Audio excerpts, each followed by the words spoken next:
नमस्कार, stock ideas YouTube च्यानलमा यहाँलाई हार्दिक स्वागत छ। आजको बसाइमा रहेर हामीले लगातार घटेको बजारलाई नेप्से 30 इन्डेक्सले केही स्थिर राख्न सक्ला या नसक्ला यसबारेमा जानकारी लिएर आएका छौं।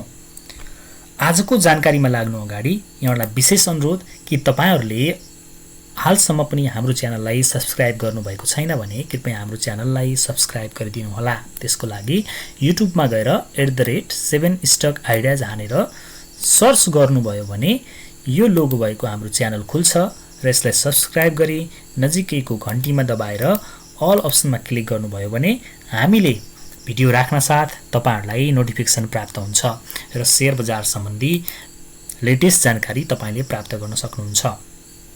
अब लागौं आजको जानकारीतर्फ।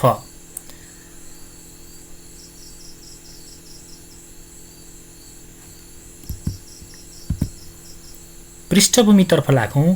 नेप्सेको 2080 5 महिना 25 गते बसेको सञ्चालक समिति बैठकले नेपाल स्टक एक्सचेन्ज लिमिटेड सूचकाङ्क विकास सञ्चालन तथा व्यवस्थापन सम्बन्धी आन्तरिक कार्यविधि 2079 पास गरेसँगै नेप्से 30 इन्डेक्सको सञ्चालन गर्ने बाटो खुलेको हो। अबको केही समयमा नेप्से 30 इन्डेक्स पूर्ण रूपमा कारोबारमा आउनेछ। के भन्छन् त जानकारहरू? नेपाल स्टक एक्सचेन्ज नेप्सेले नयाँ परिसूचक नेप्से 30 सञ्चालन गर्ने भएसँगै यसले बजारलाई केही हदसम्म स्थिर राख्न सक्ने सम्भावना पनि देखिएको छ।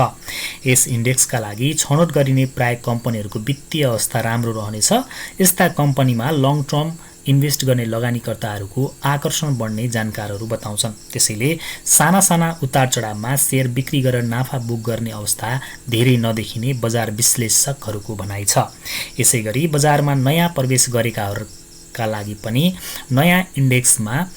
यस इन्डेक्समा लगानी गर्दा जोखिम केही कम हुने जानकारहरूको भनाइरहेको छ। शेयर बजारका प्राविधिक विश्लेषक सुबाश चन्द्र ढुङ्गाना के भन्छन् त यसबारेमा? नेप्से 30 इन्डेक्स सुरु भएपछि यसले लङ टर्म इन्भेस्टरलाई चाहिँ आकर्षित गर्नेछ।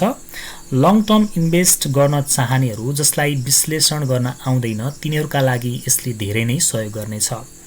यस इन्डेक्सको क्राइटेरिया हेरेर कम्पनीमा लगानी गर्न सक्ने अवस्था बन्छ। त्यही हिसाबले अरू देशहरूले पनि यस्ता इन्डेक्स धेरै निकालेका छन्। सर्ट टर्म भन्दा लङ टर्म लगानीकर्ताहरूका लागि लगानी गर्न सहज हुनेछ। नेप्सेलाई पनि केही स्थिर राख्न सहयोग गर्छ। यद्यपि यसले धेरै नै प्रभाव चाहिँ पार्दैन। यो त थियो सुभाष चन्द्र ढुङ्गानाको भनाइ। नेप्सेको भनाइ के छ त? अहिलेसम्म सूचीकृत सबै कम्पनीहरूलाई एउटै बास्केटमा राखेर नेप्से सूचक मार्फत गणना हुँदै आएको छ।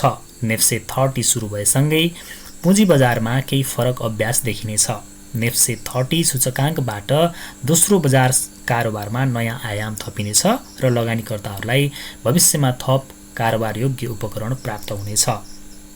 यस सूचकाङ्कले बजार कारोबार तथा उतार चढावलाई प्रतिबिम्बित गर्नुका साथै भविष्यमा डेरिभेटिभ प्रकृतिको निश्चित अवधिको कारोबार, उपकरण सञ्चालन, पोर्टफोलियो व्यवस्थापन, एक्सचेन्ज ट्रेडेड फन्ड एपीएफ सञ्चालन लगायतमा पनि सघाउ पुर्याउनेछ।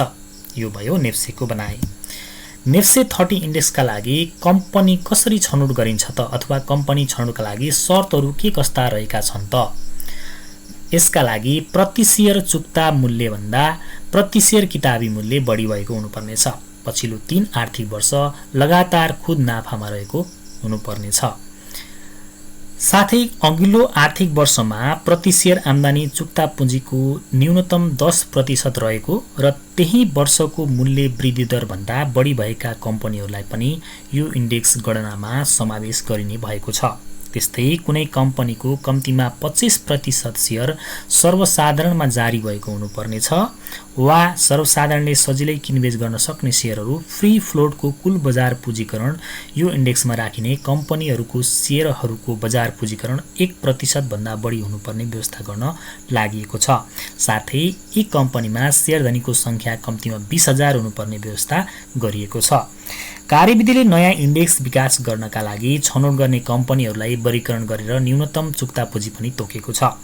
ए समूहमा वर्गीकृत कम्पनीलाई 5 अर्ब रुपैयाँ चुक्ता पुँजी तोकेको छ भने बी समूहमा वर्गीकरण भएका कम्पनीहरूलाई न्यूनतम 3 अर्ब तोकेको छ।